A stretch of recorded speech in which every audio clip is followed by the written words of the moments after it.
नमस्कार, मैं हूं प्रियंका और आप देख रहे हैं चुनाव आज तक। दिल्ली में आप सरकार और उपराज्यपाल के बीच जंग लगातार चलती रहती है।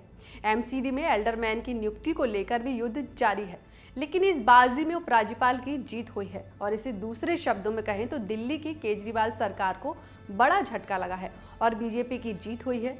दिल्ली में एल्डरमैन की नियुक्ति का अधिकार एलजी यानी उपराज्यपाल के लिए पास ही रहेगा। सुप्रीम कोर्ट ने यह फैसला दे दिया है। सुप्रीम कोर्ट ने कहा कि दिल्ली के उपराज्यपाल के पास एमसीडी में एल्डरमैन मनोनीत करने का अधिकार है। सुप्रीम कोर्ट का फैसला केजरीवाल सरकार की याचिका पर आया है।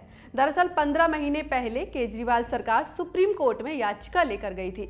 याचिका में गजट नोटिफिकेशन को चुनौती दी गई थी, जिसके तहत एलजी ने मंत्रिपरिषद की सहायता और सलाह पर नहीं बल्कि अपने विवेक से एमसीडी में 10 मनोनीत सदस्यों की नियुक्ति की थी।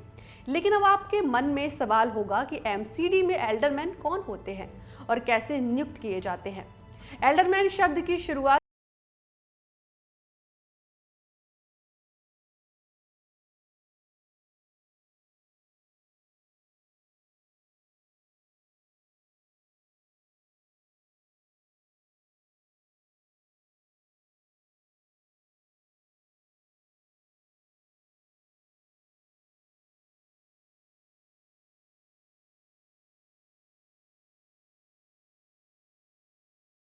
में वोट नहीं डाल सकते। बाढ़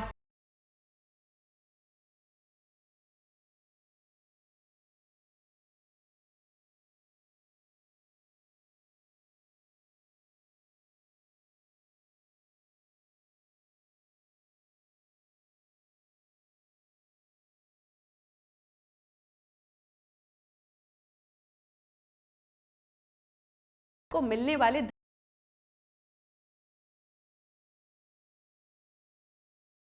जरूरी बातें कही। जस्टिस नरसिम्हा ने कहा कि उपराज्यपाल 25 वर्ष से कम नहीं और नगर पालिका प्रशासन में विशेष ज्ञान का अनुभव वाले 10 व्यक्तियों को नामित कर सकता है। न्यायाधीश ने यह भी कहा कि सुप्रीम कोर्ट की 5 जजों की एक बेंच ने पहले ही फैसला सुनाया था कि संसद दिल्ली की राज्य और समन्वयी सूचियों पर कानून बना सकती है। उन्होंने कहा कि चूंकि संसद ने उपराज्यपाल को 10 एल्डरमैन नामित करने की शक्ति दी है, इसलिए आप सरकार इसका विरोध नहीं कर सकती। सीजेआई डीवाई चंद्रचूड़ ने फैसला सुनाते हुए कहा कि एमसीडी में सदस्यों को नामित करने की शक्ति के साथ एलजी लोकतांत्रिक रूप से निर्वाचित एमसीडी को प्रभावी रूप से अस्थिर कर सकते हैं। इस तथ्य के आलोक में था कि सदस्यों को स्थायी समितियों में नियुक्त किया जाता है और उनके पास मतदान करने की शक्ति होती है। गौरतलब है कि चीफ जस्टिस डीवाई चंद्रचूड़, न्यायमूर्ति पीएस नरसिम्हा और न्यायमूर्ति जेबी पारदीवाला की पीठ ने पिछले साल इस मामले में अपना फैसला सुरक्षित रख लिया था, लेकिन फैसला आते ही मामले पर राजनीति शुरू हो गई। आम आदमी पार्टी ने इस फैसले पर रोष व्यक्त किया है। आपकी तरफ से क्या कहा गया, ये भी सुन लीजिए। एक चुनी हुई सरकार का मतलब क्या है? अगर आप चुनी हुई सरकार के सारे अधिकार धीरे धीरे करके खत्म कर देंगे, फिर दिल्ली के अंदर चुनाव करके जो लोग वोट देते हैं उनको तो आप निराश कर रहे हैं। आप एलजी को हर चीज में अधिकार देते जा रहे हैं कि वो दिल्ली सरकार को अपने डंडे से चलाए। तो मैं समझता हूं कि ये एक बहुत ही दुर्भाग्यपूर्ण फैसला है।